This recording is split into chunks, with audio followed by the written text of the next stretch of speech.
Muy buenas noches, mis amados hermanos. Gracias por estar aquí una noche más para compartir con este servidor en esta escuela virtual, en esta sesión en vivo, que ya luego, a partir del día miércoles, podrán ver también en el canal todos los hermanos y amigos que nos visitan, queriendo también participar con nosotros, a quienes agradecemos siempre que estén aquí. Agradecemos muchísimo más aún que den el me gusta, que compartan el video, que dejen por lo menos un breve comentario o si tienen alguna pregunta o algún asunto que decir, ¿verdad? Respecto a las lecciones, todos son bien recibidos y ayudan al canal a recuperar la afluencia de visitas que teníamos hace un tiempo atrás. Ya había recuperado bastante, pero esta semana que estuvimos ausentes por motivos de compromisos con la congregación local y también fuera, no pudimos dar la clase. Dicho sea de paso,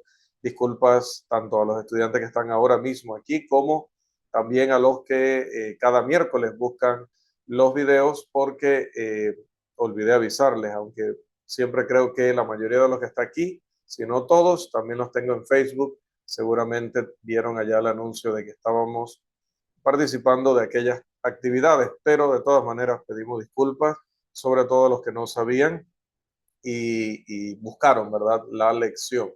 Hoy entonces retomamos lo que debió ser la lección la semana pasada, la lección número 23 de nuestro curso de cultos modernos, sectas, movimientos, y precisamente hoy hablamos de una de las cuatro imágenes que están aquí a la esquina superior derecha, que es la que representa el Islam en esta portada de ilustración de nuestro curso. Así que nuestra lección número 23 es las doctrinas y militancia del Islam. La militancia del Islam es bien conocida por los estudiantes dedicados de la Biblia y también de la historia de las religiones en el mundo, sobre todo y en particular de esta llamada el Islam. Ella o esta doctrina o esta religión del Islam se convirtió en el poder mediante el cual millones se inclinaron ante la espada y abrazaron las herejías de Mahoma y sus seguidores durante muchas generaciones.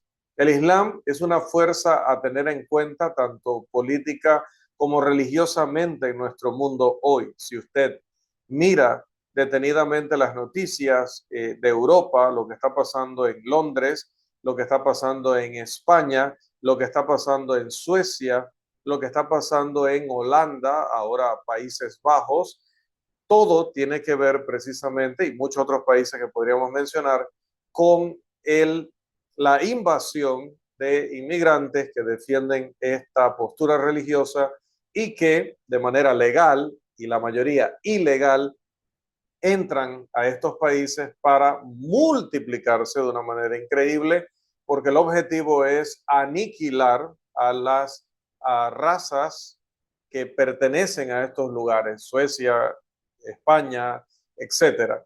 Y obviamente cuando llegas a tener una mayoría de población, controlas el país al final.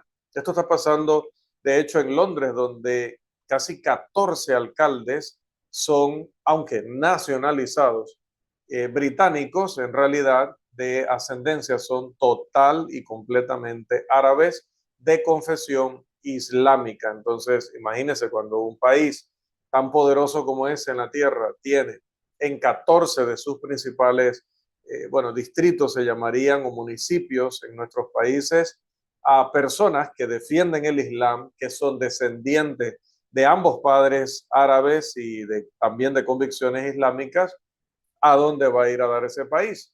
Esos alcaldes luego van a participar en lugares de mayor prominencia con el tiempo y el día menos pensado tienen a un primer ministro musulmán, tan sencillo como eso. A menos que el Islam sea detenido, millones se volverán hacia él y hacia su error. El Islam es militante, es agresivo y malvado. No puede ser ignorado, porque ignorándolo no va a desaparecer. Él es fuerte y se está haciendo más fuerte cada día debido a la cobardía y también debido a los intereses que tienen ciertos gobiernos impíos.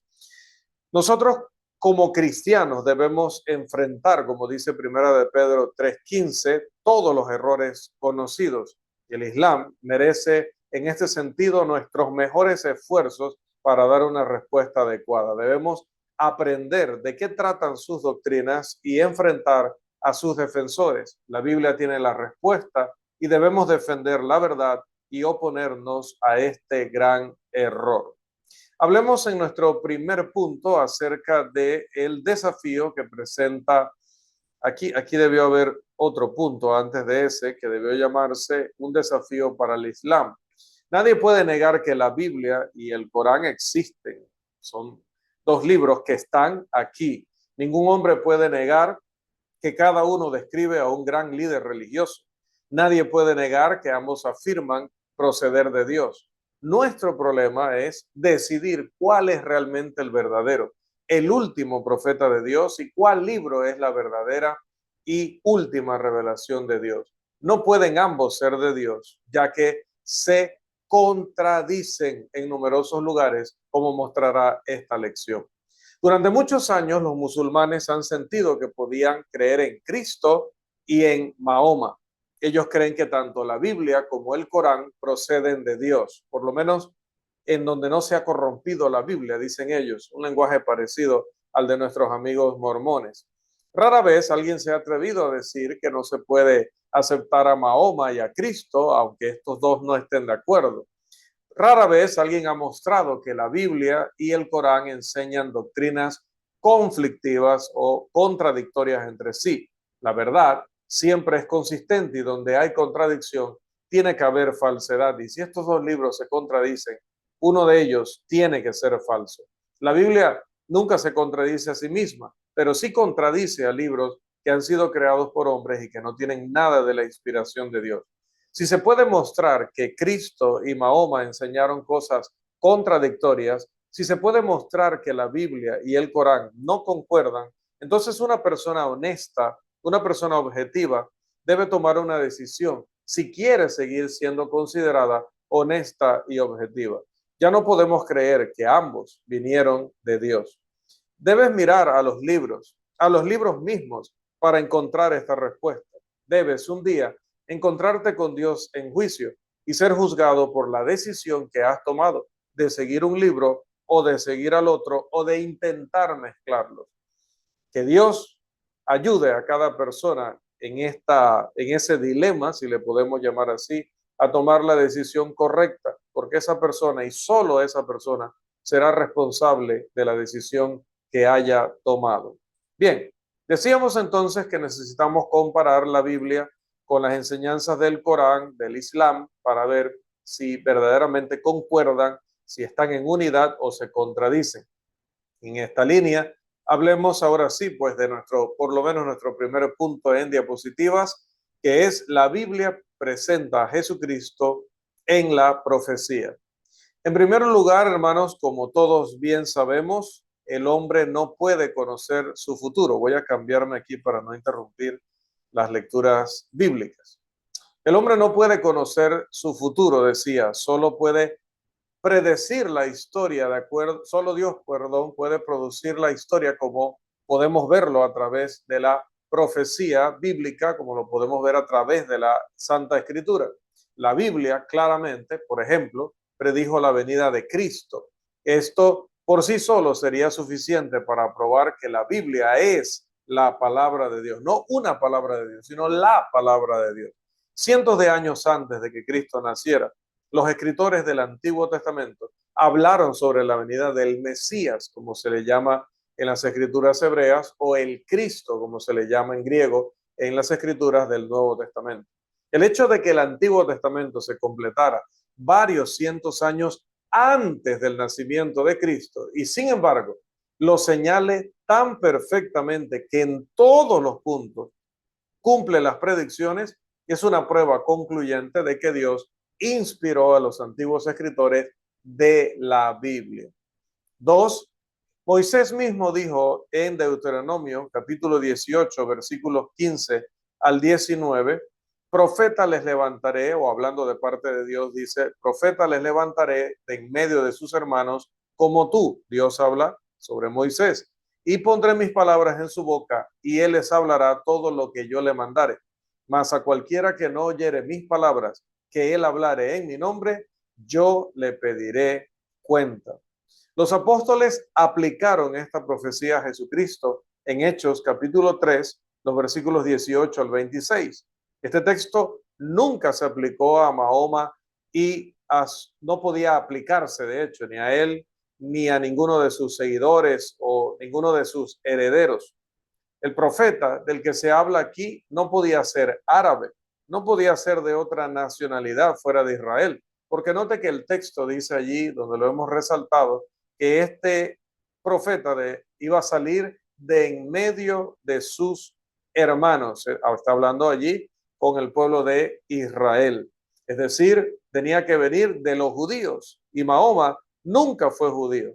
Moisés además dijo que el profeta sería como yo, o Dios está diciendo, o Jehová está diciendo, será un profeta como tú, es decir, semejante a él. ¿Y qué era Moisés? Moisés fue tanto legislador como mediador.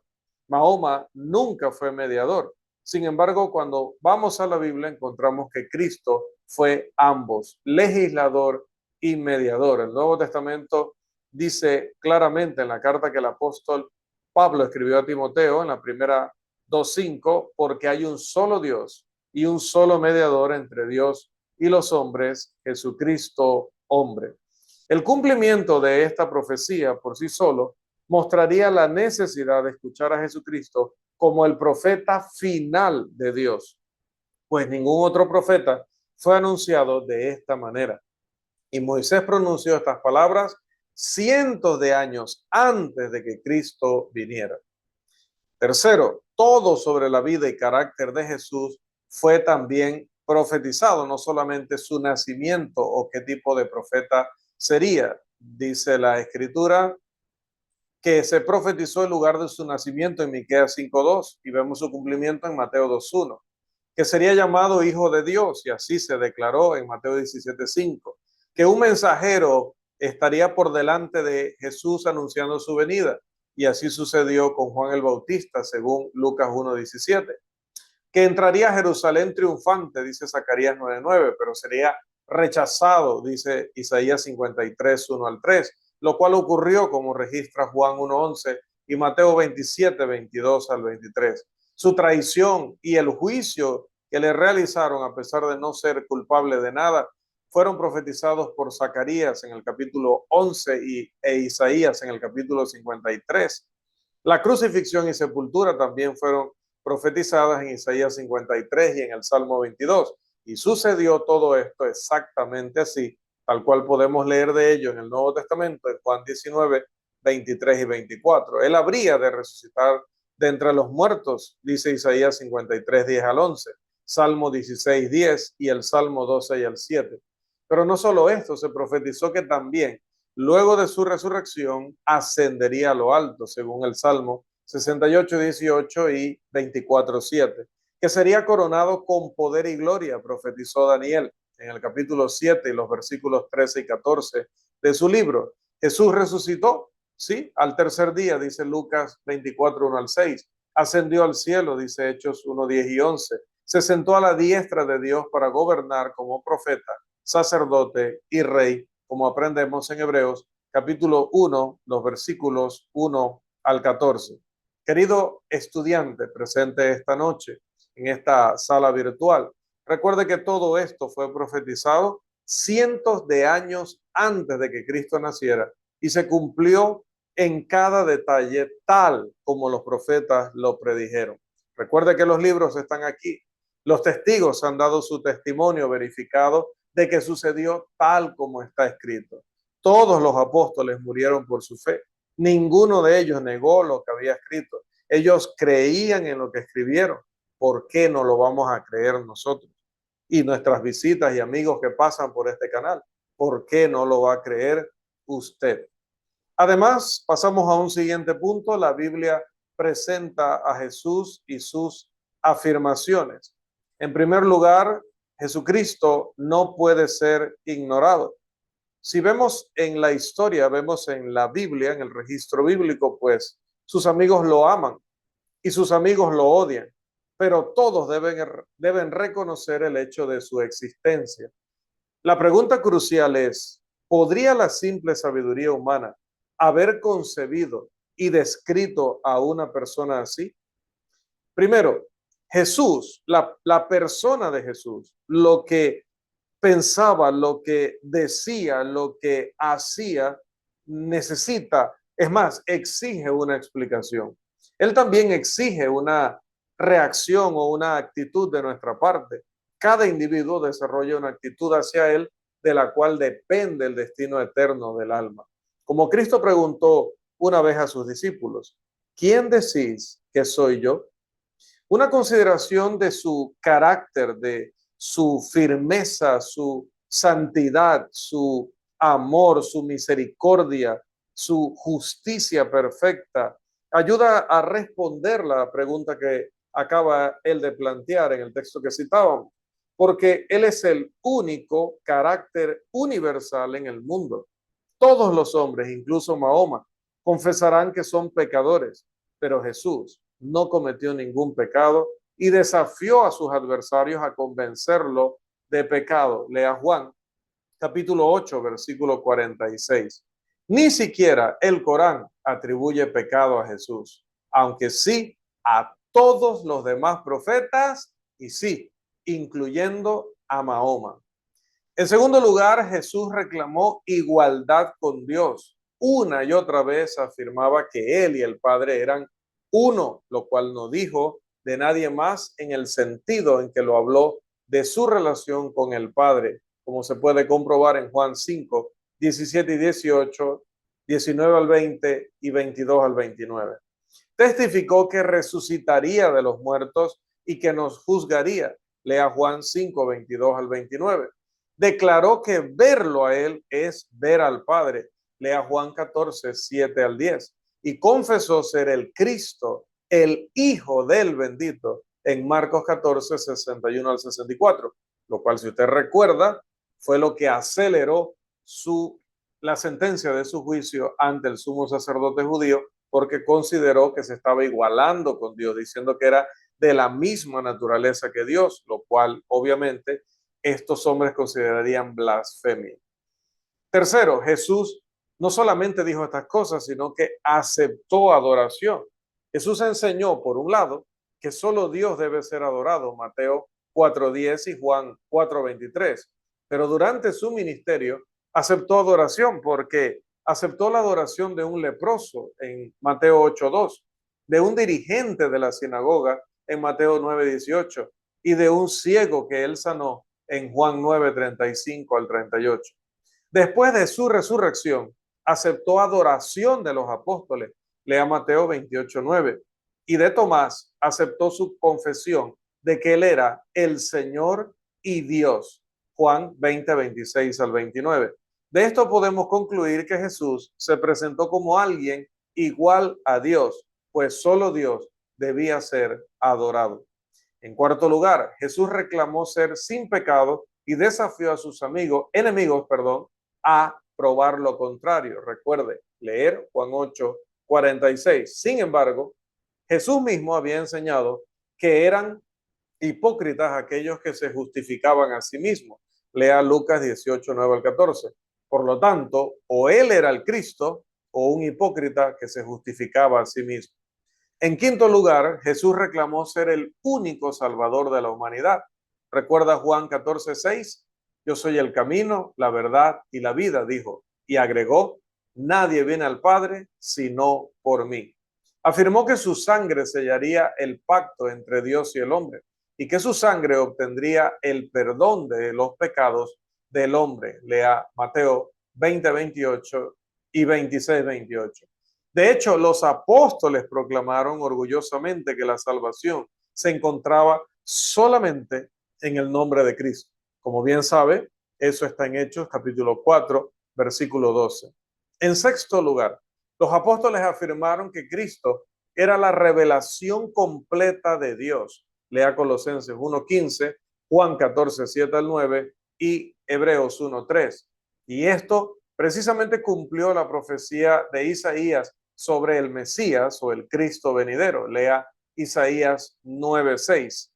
Los apóstoles afirmaron que Cristo reconcilió al hombre con Dios, Colosenses 1, 20 al 23. Dijeron que Cristo era la plenitud misma de Dios. Lea Colosenses 1, 19 y 2, 9.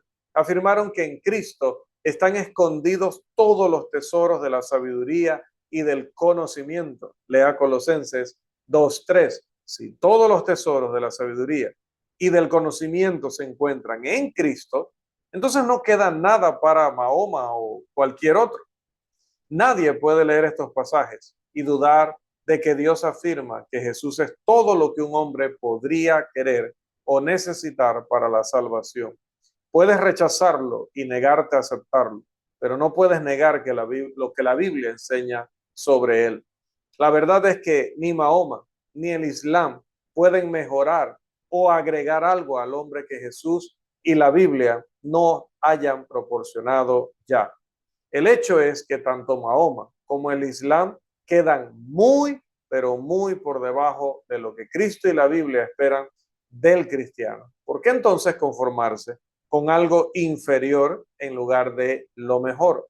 Pablo afirmó que Jesús era el profeta final de Dios en Hebreos capítulo 1, versículos 1 al 3. En ninguna parte la Biblia deja espacio para otro profeta igual o mejor que Jesús. Jesús era el Hijo de Dios. Y dice el mismo Jesús en Juan capítulo 8, versículo 36, si el Hijo os libertare, seréis verdaderamente libres.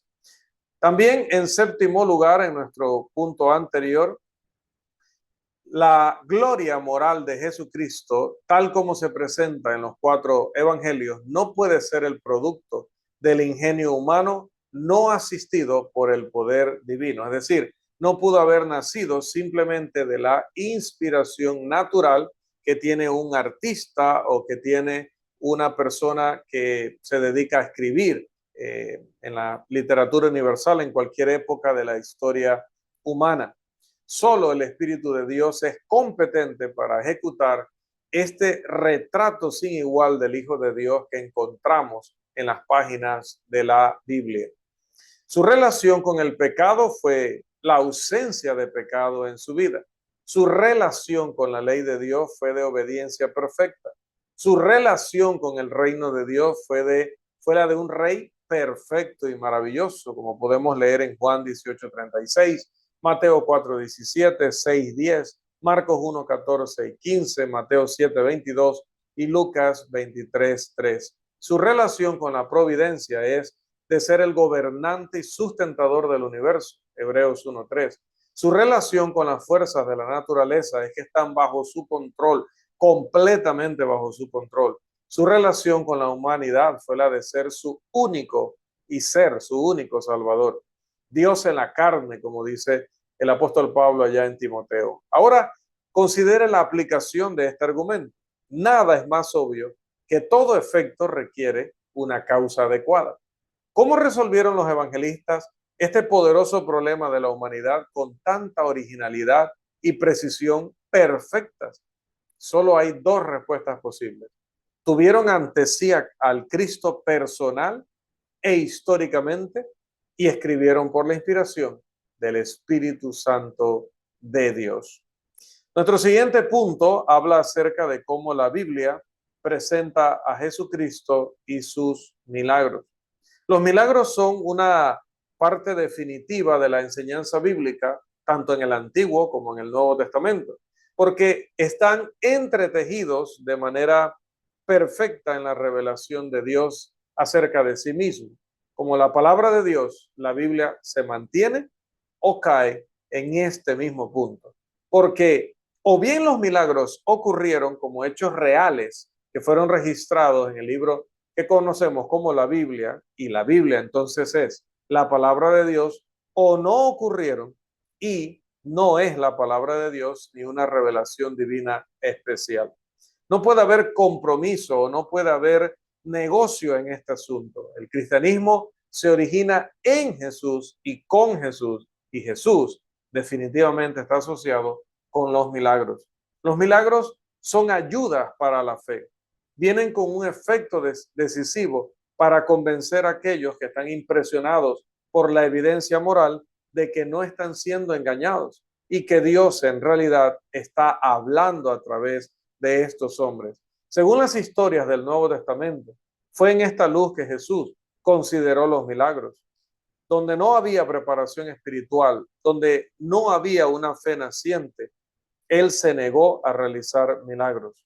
El propósito de los milagros se declara en la frase pronunciada por Jesús cuando llamó a Lázaro para que saliera de la tumba. Él le dijo a su padre, delante de todos, para que todos oyeran, para que crean que tú me has enviado. Los milagros de Jesús prueban que él era el Hijo de Dios.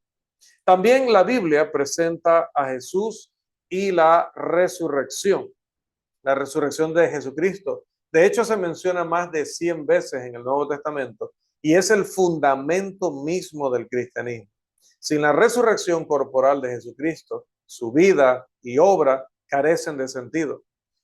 Si no se puede creer en el Nuevo Testamento en este punto o en este tema, ¿cómo se podría creer en cualquier otro punto o cualquier otro tema? La religión de Cristo es una religión de fe, pero la fe se basa en el testimonio y el testimonio debe fundamentarse en hechos. El hecho fundamental de la fe cristiana es uno solo, es la resurrección de Jesucristo. Si Cristo no ha resucitado de entre los muertos, entonces nuestra fe, como dijo Pablo en 1 Corintios 15, es vana, pues no hay ningún hecho en el cual creer, sino solo falsedad. Y si no es un hecho la resurrección de Cristo, entonces no tenemos esperanza de que Él pueda resucitarnos a nosotros. Lea 1 Corintios capítulo 15, versículos 12 al 19. Y significaría que aún estamos en nuestros pecados. Cristo murió en la cruz por nuestros pecados, dice Mateo 26, 28, como ya citábamos anteriormente, pero resucitó para convertirse en nuestro sumo sacerdote y como dice la epístola a los Hebreos, capítulo 7, versículo 16, que esto lo haría según el poder de una vida indestructible, porque Él vive para siempre, dice Hebreos 7:25, para interceder por nosotros. Nuestra esperanza del perdón de nuestros pecados, nuestra esperanza de la resurrección de nuestros cuerpos de la tumba y vencer la muerte, nuestra esperanza en Dios y el cielo se basa en la resurrección de Jesucristo. Rechazar su resurrección es estar perdido eternamente. Pero bueno, todo esto es lo que dice la Biblia. Pero, ¿qué afirma el Corán? Bueno, el Corán presenta las afirmaciones de Mahoma. Recuerde que estamos comparando ambas obras para ir analizando en cada una el contenido y ver si hay contradicciones. Y en primer lugar, debemos recordar que Mahoma afirma ser el último y el mayor de los profetas. Se dice que no predijo la llegada de ningún otro y que su ley estará en vigor hasta el fin del mundo. En segundo lugar, en el Corán, a pesar de esto, Mahoma no afirma ser más que un hombre, un profeta, incluso un apóstol. En ocasiones confesó pecados y pidió a Dios perdón. Se le instruye que pida perdón 5 veces, de hecho, en el libro. El Corán se refiere a los pecados de todos los profetas, excepto Cristo. Mahoma no afirmó ser un hacedor de milagros. De hecho, dijo lo que ven en pantalla. Dios no me envió a hacer milagros, sino a predicar. Él tampoco afirmó ser divino. No afirmó tener preexistencia, es decir, haber vivido antes de que lo conocieran como hombre. No afirmó morir por los pecados de los hombres. No prometió resucitar de entre los muertos por el poder de Dios. Y en ningún lugar del Corán se hacen estas afirmaciones sobre Mahoma. Se le presenta simplemente como el profeta y juez de esta religión. En tercer lugar, millones de musulmanes creen que Mahoma es su ejemplo perfecto, pero ejemplo a seguir en todo. Así que el ejemplo de Mahoma ha determinado mucho del Islam y de las vidas de millones de musulmanes. Si bien es indudable que algunos han alcanzado un código de conducta más alto que su líder, innumerables millones quedan muy por debajo del propio Mahoma, es decir, son peores que los peores errores de su profeta. Cuando nos damos cuenta de que los estándares morales practicados por tantos en el Islam son tan bajos, nos preguntamos ¿por qué? Los musulmanes acostumbran decir que esto es una falla dentro de ellos y no la culpa de Mahoma o del Corán. Sin embargo, cuando estudiamos al hombre, es decir, a Mahoma y a sus afirmaciones y enseñanzas, es evidente que el agua no puede elevarse más alto que su fuente. Por lo tanto, la fuente de esta debilidad no reside en ellos, sino también en su libro y en su profeta, como veremos en unos minutos. Es evidente que el Islam comenzó en consciente oposición al cristianismo. Sin embargo, no ha contribuido a la humanidad con una sola idea original.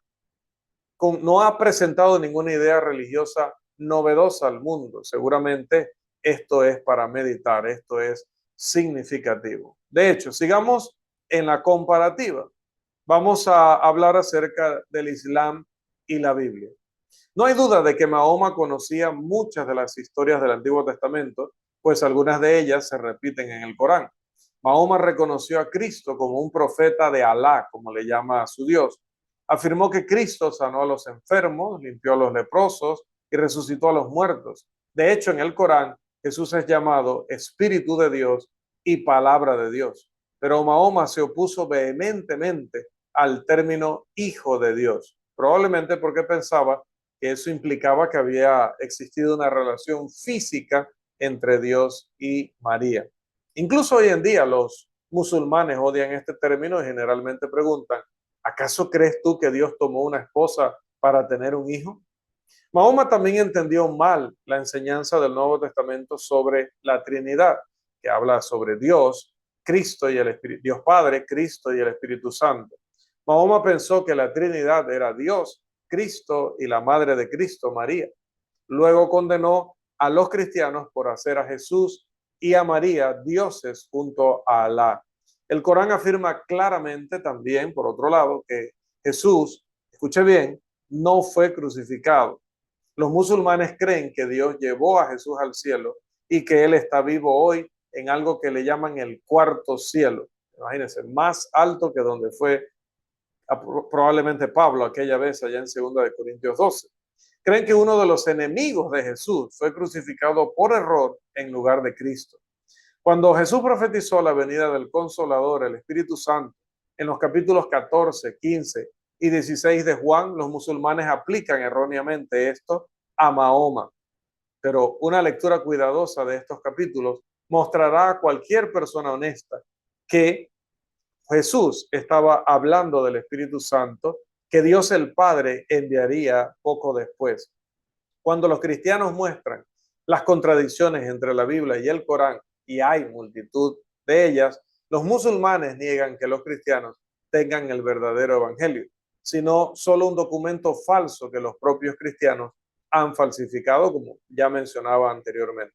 Esta es una manera conveniente de tratar de negar la Biblia, pero no es verdad, pues cualquier persona que estudie cómo nos llegó la Biblia sabe que todos se sostiene o se cae conjuntamente.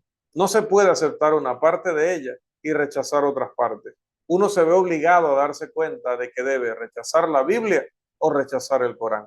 No se pueden mantener ambos juntos, pues es muy evidente que se contradicen en muchos, pero muchos lugares. Ahora, en el tiempo que nos resta, creo que todavía es suficiente, vamos a ver algunas enseñanzas o doctrinas del Corán en contraste con estas mismas doctrinas, pero en la Biblia. La primera de ellas, una de las más delicadas en nuestros días, como lo es el matrimonio y el divorcio. El hogar es la base de toda sociedad, como todos nosotros bien sabemos. Por lo tanto, las leyes que regulan el matrimonio, el divorcio y el hogar son de suma importancia. Bueno, en este aspecto, Mahoma era polígamo. No solo practicaba la poligamia, es decir, tener varias esposas, sino que el Corán mismo fomenta esta práctica. Después de la muerte de Hadilla, su primera esposa, él se casó con 12 mujeres, una de las cuales tenía tan solo 7 años. En el Corán, en el Sura 4, versículo 3, se da permiso a los musulmanes para casarse hasta con 4 esposas, si el esposo puede actuar justa o equitativamente con ellas. La poligamia se practica entre muchos musulmanes y frecuentemente trae disensión y angustia a la familia, como siempre hace la poligamia. Si no, pregúntele al rey David, si no, pregúntele a Salomón. Según la ley musulmana, solo el hombre tiene derecho a divorciarse de su esposa por cualquier motivo que él considere adecuado. Cuando uno considera la baja posición de la mujer en esta situación, las enseñanzas de Cristo se vuelven aún más hermosas. Cristo otorgó el derecho del divorcio tanto al hombre como a la mujer por causa de la infidelidad de la pareja. Lea Mateo 5, 31 y 32 y 19, 1 al 10. Jesús también enseñó que un hombre solo podía tener una esposa, porque si tomaba una segunda más, sería culpable de adulterio. Las enseñanzas de Jesús sobre el matrimonio y el divorcio son infinitamente superiores a las enseñanzas de Mahoma. Otra doctrina en el islamismo es la que es conocida como la Guerra Santa, y este es nuestro siguiente punto. Pues, en primer lugar, es de conocimiento común que Mahoma propagó el Islam, pero no tocando puertas de casa en casa con este libro y enseñando a las personas, sino con la espada. Su decreto era aceptar a Alá o morir pasado por la espada. En Medina, donde Mahoma alcanzó prominencia como predicador, gobernante y legislador, Mahoma se volvió contra los judíos que se rehusaban a aceptarlo como profeta de Dios. Finalmente, Mahoma masacró a miles de ellos y desterró al resto. Necesitado de dinero, también atacó a las ricas caravanas de los hombres de la Meca cuando pasaban por Medina y distribuyó el botín entre sus seguidores. Esto llevó a guerras sangrientas con la gente de la Meca. Si usted va al Corán y lee el Sura 9:5, autoriza a que los incrédulos sean ejecutados con la espada. Esto fue practicado vigorosamente por los seguidores de Mahoma en Asia y el norte de África. La guerra religiosa se consideraba un deber para los musulmanes y muchos de ellos, incluso hoy, anhelan el día en que podrán nuevamente conquistar a los no musulmanes y establecer el Islam como la religión del mundo. Los musulmanes creen firmemente en la yihad, que sería el nombre árabe para la guerra santa. Los chiitas, que es una de las sectas dentro del islamismo, creen que solo el 12º imán tiene la autoridad para proclamar la guerra santa, una guerra en la que los musulmanes se unen para luchar contra todo el resto del mundo. Los sunitas, que son otra secta dentro de ellos, rechazan a los imanes, dicen que sus líderes tienen la autoridad para proclamar una yihad. Naturalmente, todos estos intentos están condenados al fracaso, porque las diferencias de creencia y nacionalidad hacen imposible que los musulmanes actúen juntos en estos asuntos. Por lo menos así me parece. Esto es un evidente fracaso del Islam. En segundo lugar, Jesús enseñó claramente, según Juan capítulo 18, versículo 36, mi reino no es de este mundo. Si mi reino fuera de este mundo, mis servidores pelearían, pero mi reino no es de aquí. Jesús además enseñó en Mateo capítulo 5, versículos 44 y 45, amad a vuestros enemigos y orad por los que os ultrajan y os persiguen, para que seáis hijos de vuestro Padre que está en los cielos. Isaías profetizó 700 años antes de que Cristo naciera que él sería el príncipe de paz. Isaías 9:6. Jesús predicó la paz, practicó la paz, enseñó a sus seguidores a seguir la paz con todos y la santidad, sin la cual nadie verá al Señor, dice Hebreos 12:14. Para cualquier persona pensante, la vida y las enseñanzas de paz de Cristo son infinitamente preferibles a las de Mahoma. ¿Por qué? Porque Mahoma conquistó con la espada, pero Cristo conquista con amor. ¿Cuál prefiere usted? La verdadera pregunta en realidad es, ¿cuál manda Dios? Considere también la doctrina de la resurrección. Esto es muy importante para lo que estamos tratando desde el principio en nuestra comparativa entre la Biblia y entre el cristianismo y el Corán y el islamismo. En primer lugar, en el Islam, la idea de una vida futura tiene una gran importancia. La mayoría de los musulmanes creen que todos morirán y luego sonará la trompeta y todos serán resucitados y comenzará el juicio. Creen que Alá pesará a las personas en una gran balanza para determinar si sus buenas acciones pesan más que sus malas acciones. Por lo tanto, se pone mucho énfasis en las obras meritorias para que superen las malas acciones en el día del juicio. Además, dicen que habrá un puente largo y estrecho que todos deben cruzar para llegar al cielo. Los impíos caerán en el infierno. Y el infierno se representa correctamente como un lugar de fuego y tormento, por lo menos. El cielo es un lugar de deleites sensuales, donde hay un estanque de vino, pero que no embriaga, dicen, donde se encuentran mujeres hermosas y que ellos llaman uríes, que significa mujeres creadas, mujeres doncellas para el gusto de los creyentes masculinos, ¿no? Para que las disfruten. Sin duda, algunos musulmanes interpretan estas imágenes de la vida futura en un sentido espiritual, pero para la mayoría, el cielo y el infierno son muy materiales. Sin duda, por esta razón se encuentra tan poco consuelo en un hogar musulmán en la hora de la muerte. En segundo lugar, solo en la resurrección de Cristo se encuentra o se elimina, perdón, el aguijón de la muerte. Mientras que los musulmanes creen en la resurrección, su resurrección carece de fundamento. ¿Por qué? Porque rechazan la resurrección de Cristo. Porque recuerda que dijeron que Él no murió, sino que Él dejó a un enemigo de Él ahí en la cruz y Él fue directamente al cielo. Pero solo Cristo se levantó de entre los muertos para demostrar que tenía poder sobre la muerte, como dice Apocalipsis 1:18. Negar esto es negar la piedra angular del cristianismo, porque todo se fundamenta en la resurrección de Cristo. Se menciona más de 100 veces en el Nuevo Testamento. Si Cristo resucitó, Él puede levantarnos y tenemos esperanza. Pero si Cristo no se levantó de los muertos, no tenemos esperanza. Nuestra fe es vana y todavía estamos en nuestros pecados. Recuerde que así lo argumenta el apóstol Pablo en 1 Corintios 15, versículos 12 al 19. En tercer lugar, querido amigo que visitas hoy el canal de esta escuela virtual, no puedes tener ambas cosas. O aceptas la resurrección de Cristo y crees y lo obedeces, o vives y mueres sin esperanza. Mahoma no murió por ti, Cristo sí murió por ti.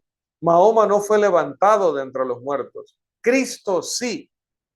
Solo Cristo es la única esperanza de salvación ante el Padre. Lea Juan capítulo 14, versículo 6. Y mencionando al Padre, tenemos que también considerar en el Islam su creencia en Dios.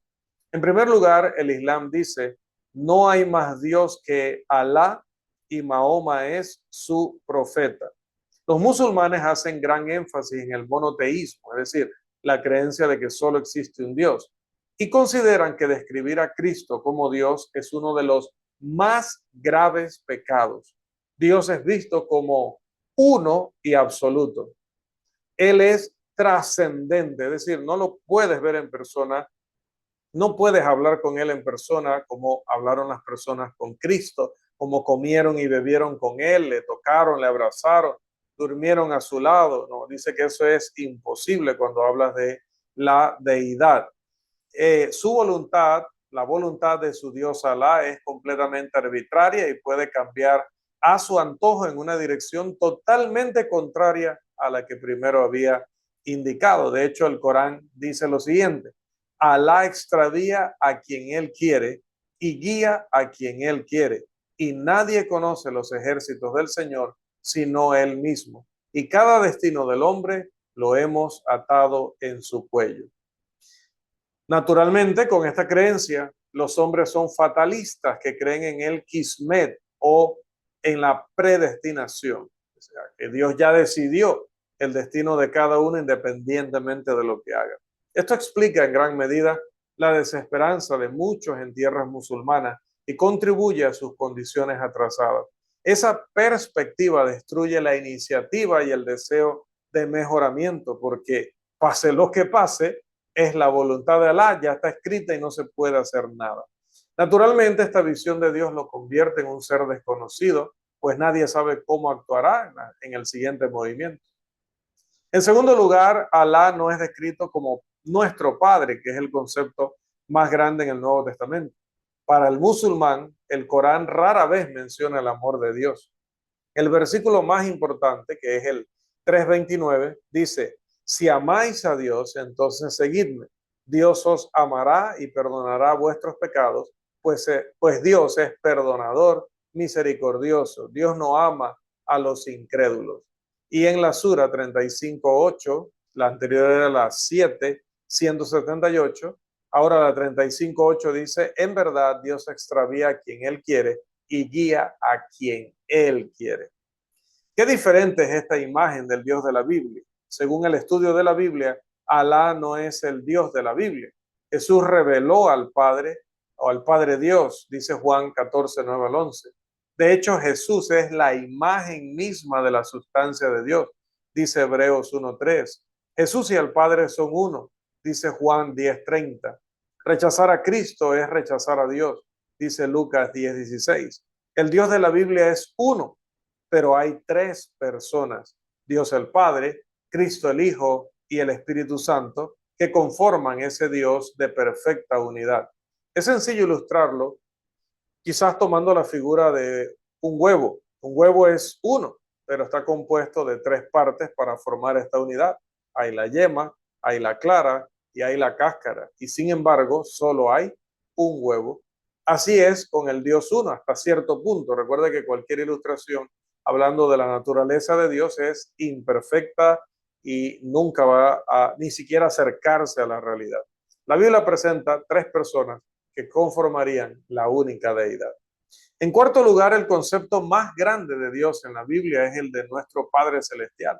La palabra Padre en relación con Dios se encuentra más de 250 veces, y eso solo en el Nuevo Testamento. Este Padre de la Biblia, dice Juan 3:16, amó tanto al mundo que dio a su Hijo unigénito para que todo aquel que en Él cree no se pierda, mas tenga vida eterna. Se dice que Alá es bondadoso con los hombres, pero al mismo tiempo que no hace nada por su salvación que a Él le cueste algo. Los cristianos nunca podrían haber amado a Dios si Él no los hubiera amado primero, como dice el apóstol Juan en 1 de Juan 5:7-11. La mayoría de los musulmanes no aman a Dios, temen a Alá y pueden incluso tratar de obedecerle, pero no hay fundamentos reales de los que pueda brotar el amor de su Dios. Alá es descrito como juez. La gran santidad de Dios, incluso como se le representa en el Antiguo Testamento, nada tiene que ver con el Corán. El Dios de la Biblia permitió que su único hijo muriera en una cruz, en una muerte terrible, para que nosotros pudiéramos ser salvos. Ese sacrificio y amor engendra amor en nuestro corazón, como nada más podría hacerlo. Lo importante no es creer que Dios es uno, pues Satanás y los demonios creen que Él es uno y tiemblan, dice Santiago 2:19, sino entender la naturaleza de Dios y su amor por nosotros, pues esto produce el mismo tipo de amor en nuestros corazones y vidas. La Biblia, de hecho, dice claramente en Primera de Juan, capítulo 5, versículos 9-11, si recibimos el testimonio de los hombres, mayor es el testimonio de Dios, porque este es el testimonio con que Dios ha testificado acerca de su Hijo. El que cree en el Hijo de Dios tiene el testimonio en sí mismo. El que no cree a Dios le ha hecho mentiroso, porque no ha creído en el testimonio que Dios ha dado acerca de su Hijo. Y este es el testimonio, que Dios nos ha dado vida eterna, y esta vida está en su Hijo. Ahora consideremos la debilidad en el Islam como el último punto de nuestra lección esta noche. Primero, vamos a considerar que, vamos a movernos nuevamente aquí, vamos a considerar que Mahoma fue arbitrario.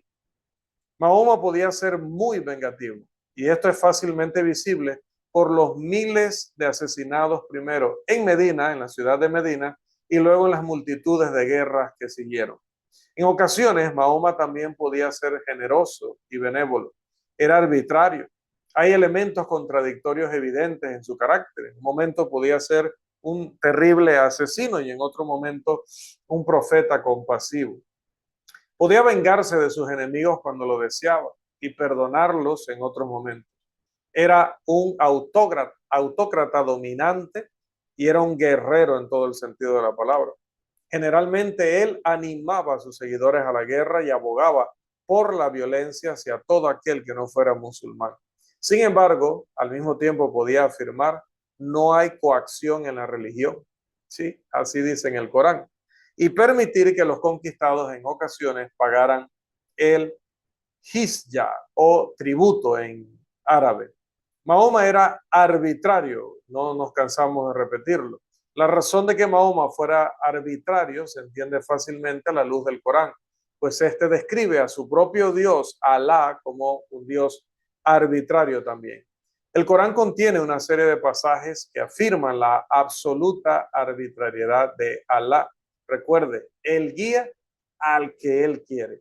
Igualmente explícitas son las afirmaciones de que Alá desvía a ciertas personas para que se pierdan.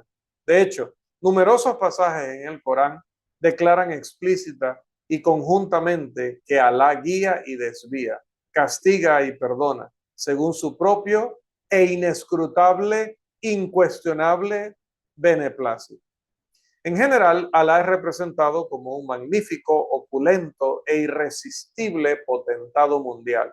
Algo así como un jeque árabe glorificado y magnificado a proporciones cósmicas, universales. En segundo lugar, la confianza del Islam en la fuerza es una debilidad. Tal vez ninguna otra religión en el mundo haya usado tanta fuerza y violencia para propagar su fe. A la muerte de Mahoma, sus sucesores, los 4 califas, no dudaron en difundir el Islam por la espada. Así como Mahoma sometió a Arabia por la espada, ellos conquistaron Siria, Palestina, Mesopotamia y Egipto. En última instancia, el Islam se extendió por la espada sobre España, Turquía, India y parte de China. De nada sirve que un musulmán niegue estos hechos o diga que ya no se hace.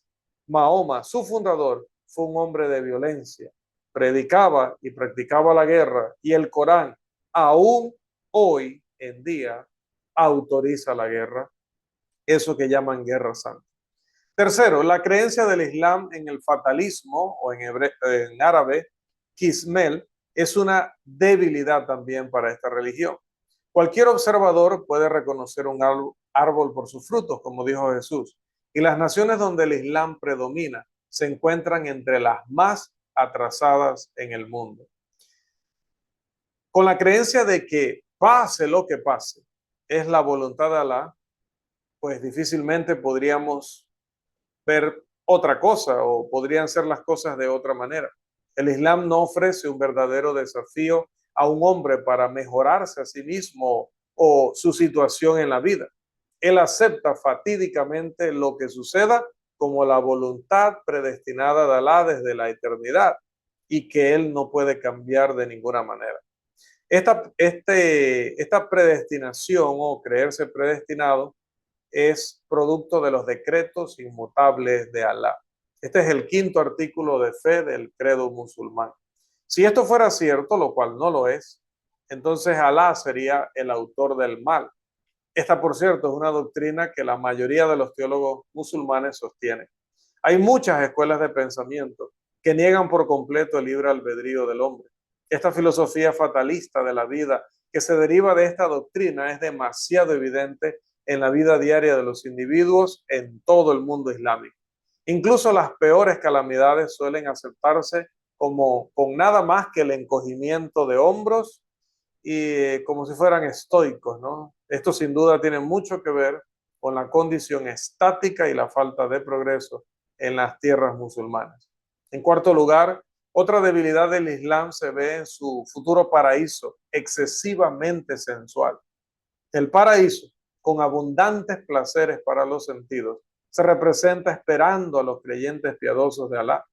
Más de una veintena de pasajes, casi sin excepción, se refieren a jardines y ríos que fluyen, comida lujosa y comodidad y diversos placeres sensuales. Esos pasajes palidecen en comparación con la imagen bíblica del cielo para seres espirituales. Uno es terrenal, sensual y puramente carnal. El otro es espiritual y apela a los aspectos más nobles de nuestra naturaleza espiritual. En quinto lugar, la baja estimación del Islam por las mujeres ofrece una debilidad adicional a su religión. Esta es una debilidad muy grave. La actitud de Mahoma hacia las mujeres y las leyes del matrimonio son una fuente constante de vergüenza para los musulmanes. De ninguna, porque en los sagrados escritos de ninguna religión cristiana, de ninguna religión se insinúa que las esposas indeseables del fundador podían ser repudiadas con la perspectiva de que él pudiera obtener nuevas y mejores. Sí, el Corán afirma lo siguiente: puede ser que si os divorcia, Dios le dé en su lugar esposas mejores que vosotras, que se sometan, crean, sean devotas, se arrepientan, adoren y viajen por la fe, casadas o vírgenes. Sura 66, versículo 5.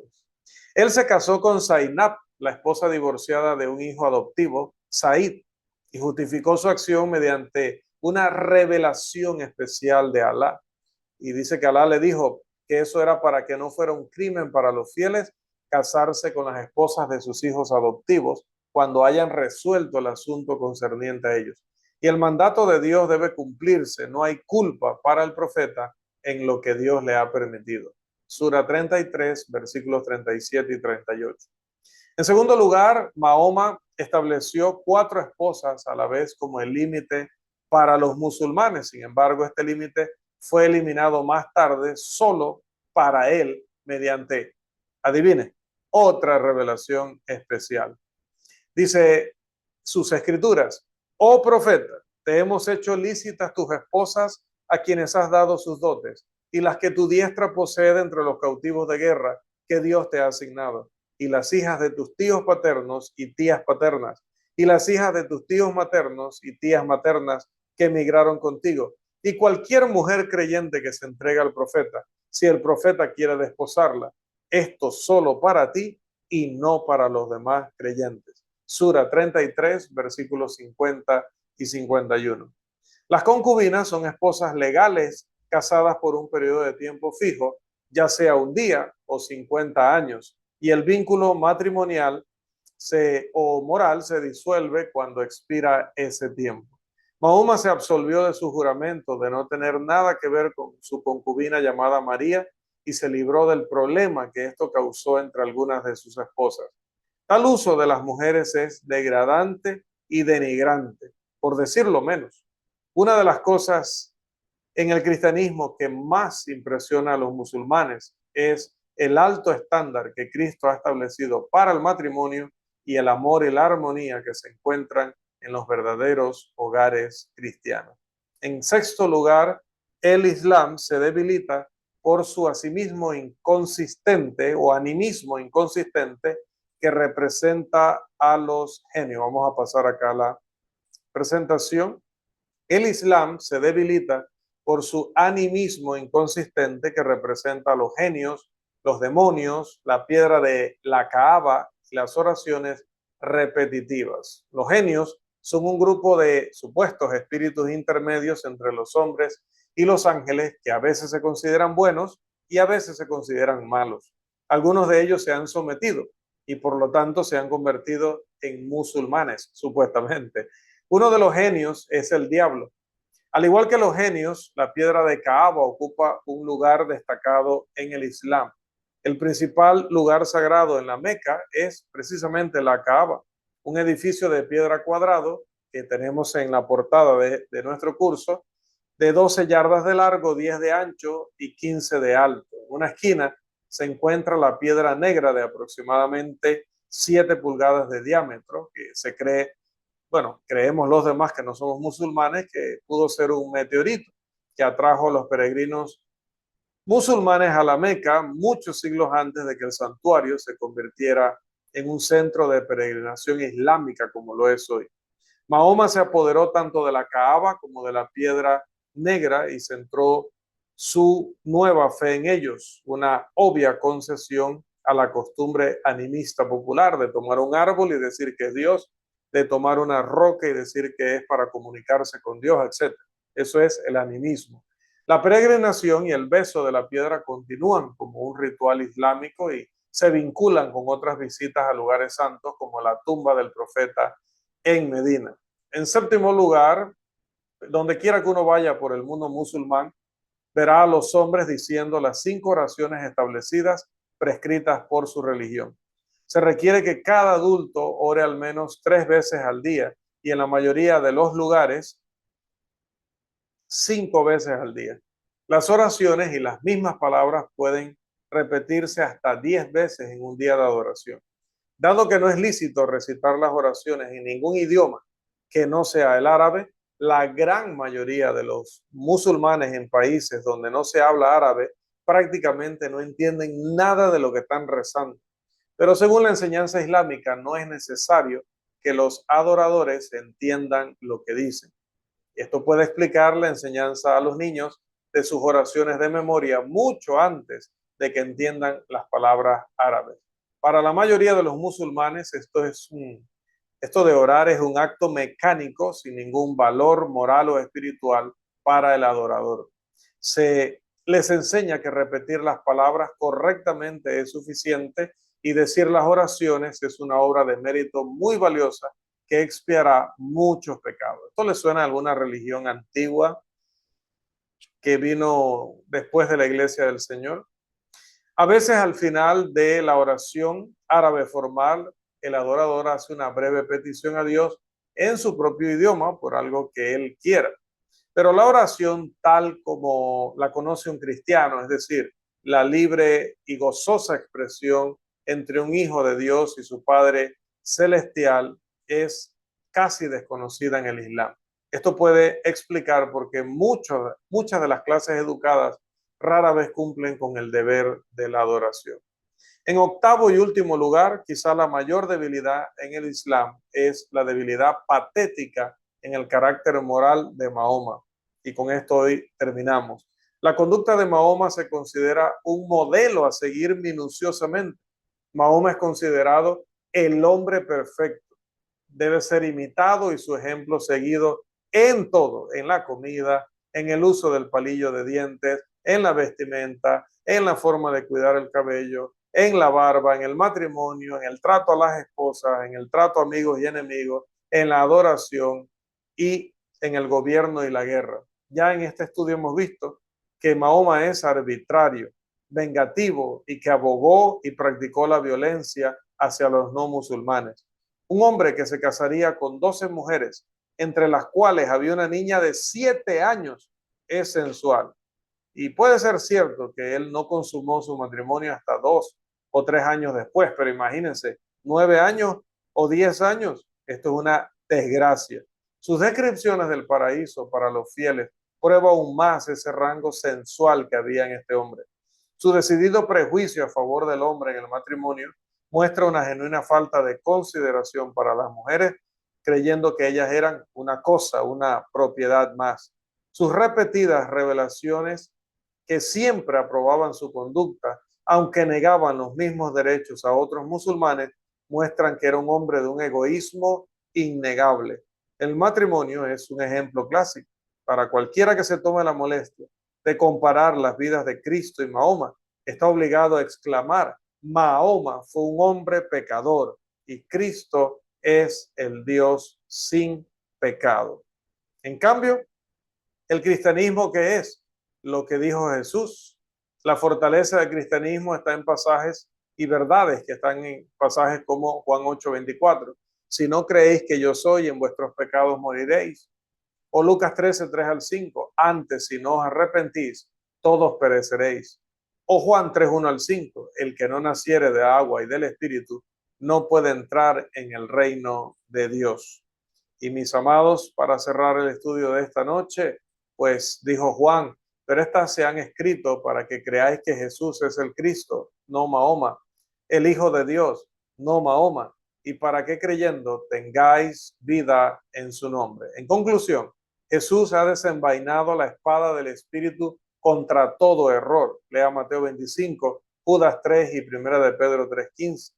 Por lo tanto, necesitamos desafiar este antiguo y malvado error para proteger a nuestro mundo de su violencia, de su ira y también de la ira final de Dios contra todo error.